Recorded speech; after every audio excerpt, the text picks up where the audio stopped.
Hello friends, स्वागत है आप सभी का आपके अपने यूट्यूब चैनल विद्या मंत्र में। दोस्तों, जैसा कि आप सभी जानते हैं कि होली का त्यौहार आने वाला है, जिसको लेकर सभी शिक्षक जो है एक तरीके से हम कह सकते हैं परेशान है, जिसकी मेन वजह है कि उनका वेतन अभी तक नहीं मिल पाना। हालांकि वेतन अभी तक केवल विधि शिक्षक का ही नहीं मिल पाया, उसमें से मात्र हम कह सकते हैं 10% को वेतन मिला है पूरे बिहार में विधि शिक्षक को। बाकी 80 to 90% को वेतन अभी भी नहीं मिला है।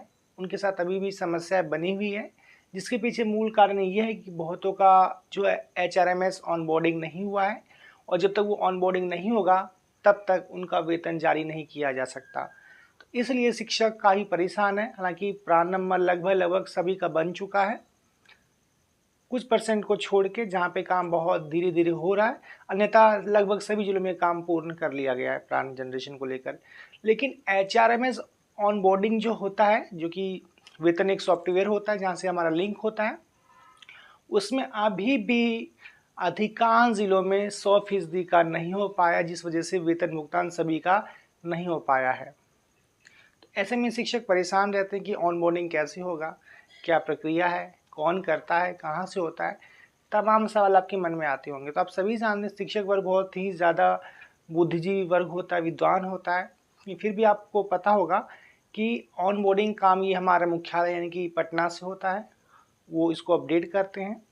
और जैसे जानकारी मुझे पता है कि पर डे 200, 300, 400 का पर जिला का ही ऑनबोर्डिंग हो पाता है।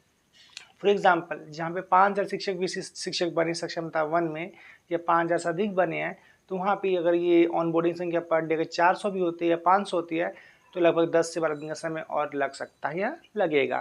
तो संभावना ऐसी स्पष्ट है कि वेतन भुगतान विधि शिक्षक का होली से पहले होता हुआ दिखाई नहीं दे रहा है, सिवाय कुछ परसेंट के जिनका ऑनबोर्डिंग हो गया होगा। हो सकता है कल वेतन भुगतान हो जाए, या बहुत का हो चुका है 10% के आसपास का। लेकिन 80-90% शिक्षक का वेतन भुगतान अभी भी नहीं हुआ है, जिनमें से मैं भी एक हूँ। वेतन भुगतान नहीं हुआ है, जिसके पीछे मेन वजह ऑनबोर्डिंग नहीं होना है। तो ये ऑनबोर्डिंग कब तक होगा, ये अभी हम कुछ भी कंफर्म नहीं कह सकते। हालांकि इतना एक अनुमान कयास लगा सकते हैं कि मार्च महीने में सभी का ऑनबोर्डिंग हो जाएगा, और मार्च महीने में आपका जनवरी फरवरी का भुगतान कर दिया जाएगा, अगर सब कुछ त्वरित गति से काम होता रहा तो।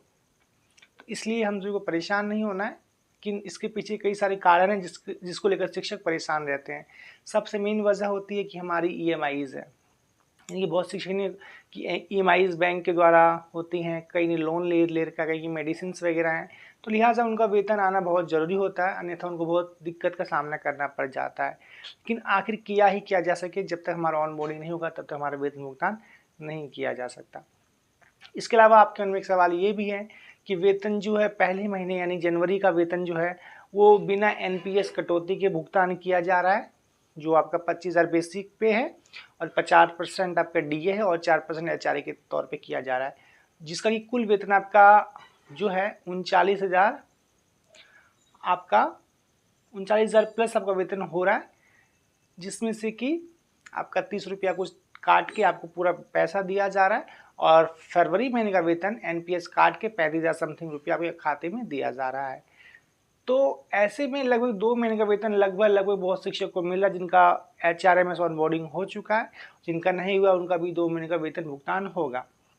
लेकिन सवाल है कि 25,000 पे ही ऐसा क्यों हो रहा है, क्योंकि बहुत शिक्षक का वेतन से ज़्यादा है। तो ऐसा इसलिए हो रहा है क्योंकि आपका जो HRMS पे डाटा फीड है वो 25,000 के तौर पे ही किया गया है, प्राइमरी का 28,000, मिडिल का 31,000, 9 10th का, और 32,000 +2 का। उसको अपडेट नहीं किया गया, इसमें 50% आपका DA फीड है, 4% HRA फीड है, इसलिए ऐसा हो रहा है।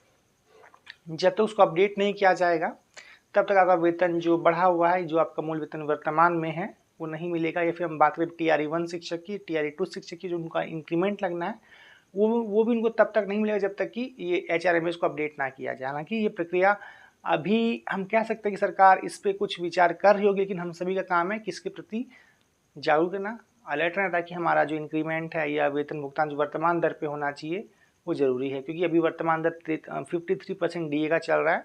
समाप्त होली में ये 2-3% और बढ़ सकता है। सरकार, केंद्र सरकार इस पर तोहफा आप कह सकते हैं दे सकती है, हालांकि बहुत कम बढ़ोतरी की उम्मीद की जा रही है। तो ऐसे में वेतन की जो भुगतान है वो जो है, जब तक HRMS अपडेट नहीं होगा तब तक इस पर हम कुछ नहीं कह सकते क्या होगा। दूसरी बात, कुछ शिक्षक करें सेवा निरंतरता का लाभ मिलेगा। देखिए दोस्तों, अगर सरकार चाहे तो वो दे सकती है, कोई इसमें बड़ी बात नहीं है, क्योंकि जब तक ये सेवा निरंतरता का लाभ नहीं देगी तो ऐसे में भी शिक्षक सीनियर नहीं रह सकते। वजह ये, मैं एक एग्जाम्पल देना चाहता हूँ 2022 बैच के शिक्षक का, जिनका अभी मूल वेतन 25,000 रुपया है, लेकिन अगर हम बात करें अगर उनकी वरीयता बरकरार रखी जानी है तो उनसे जो पहले TRE 1-2 के शिक्षक हैं उनका मूल वेतन उनसे ज़्यादा हो जाएगा इंक्रीमेंट लगने के बाद। तो ऐसे में सीनियरिटी किस बेस पे आप कह सकते हैं कि जो पहले से बहाल उनकी सीनियरिटी बरकरार रहेगी और जो बाद में वो सीनियरिटी के तौर पे नहीं रहेंगे जब तक उनका मूल वेतन में संशोधन ना किया जाए। एग्जाम्पल, शिक्षा मित्र बैच के हैं, 7-8 बैच के, 14 बैच के हैं, और उनका भी अगर इंक्रीमेंट नहीं मतलब बढ़ता सेवा निरंतरता के तौर पे, तो उनका जो मूल वेतन है वो कुछ खास नहीं रहेगा। तो ऐसे में उनकी सीनियरिटी किस बात की कि जब उनसे जूनियर उनसे ज़्यादा पैसा लेंगे।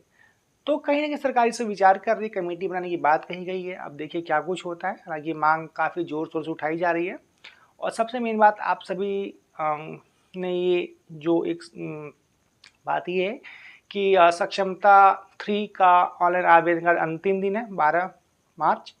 लगभग सभी ने फॉर्म भर दिया होगा, जिसने नहीं भरा है वो भर सकते हैं। आज भर का आपका समय है ताकि आप परीक्षा पास करके VC शिक्षक बनिए। क्योंकि देखिए अब जो पूरे बिहार में है एक ही संवर्ग बचा, जिला संवर्ग, चाहे आपकी विद्यालय अध्यापक का हो, विशिष्ट का हो, या नियमित का हो, या कोटि शिक्षक का हो, अब सब जिला संवर्ग में आ चुके हैं। तो जो अभी तक नहीं आ पाए हैं वो परीक्षा दीजिए, तैयारी कीजिए। यहाँ तक कि मैं भी आपकी हेल्प करूँगा और आप VC शिक्षक बनिए और राज्यकर्मी के तौर पे अपनी सेवाएं दीजिए, ताकि आगे हम सभी एक बंधन में बन सके। और हमारी जो आगे की मांगे हैं जो सभी चाहते हैं, स्पेशल 2 मांगे हम लोग की आगे हैं। पहली मांग ये कि हम सभी को जो स्किल शिक्षक का मिलना चाहिए सेंट्रल लेवल का, ये अन्य स्टेट में जो मिलता है 9300 का, प्राइमरी का जो लेवल 4200 का ग्रेड होता है, शिक्षक का 4600, 4800, 5400, ये स्किल मिलना चाहिए शिक्षक को जो अन्य राज्य में सेंट्रल स्तर पर मिलता है। दूसरी बात, बहुत से राज्यों में भी पुरानी पेंशन बहाल है और बहुत जगह भी लागू की जा रही है। तो ऐसे में UPS और NPS की जगह पे OPS का प्रावधान किया जाए। ये मांग हम सभी को आगे मिलकर करनी होगी ताकि हम सभी को भी OPS का लाभ मिले, ताकि राज्यकर्मी की जो वाजिब हक है वो हमको मिल सके। क्योंकि NPS में कोई खास फ़ायदा नहीं होता है, जो अभी रिटायरमेंट करूँगा बहुत कम पैसा मिलता है। UPS भी आप कह सकते हैं कि एक तरीके से वो चीज़ नहीं है जो कि लोग शिक्षक या अन्य कर्मचारी चाहते हैं। सबसे फ़ायदा यहाँ पे OPS के अंदर ही है, वो भी मांग होनी चाहिए। और मैं फिर आपको वेतन अपडेट के लिए बताने आया था कि अब संभावना कम रह गई हैं।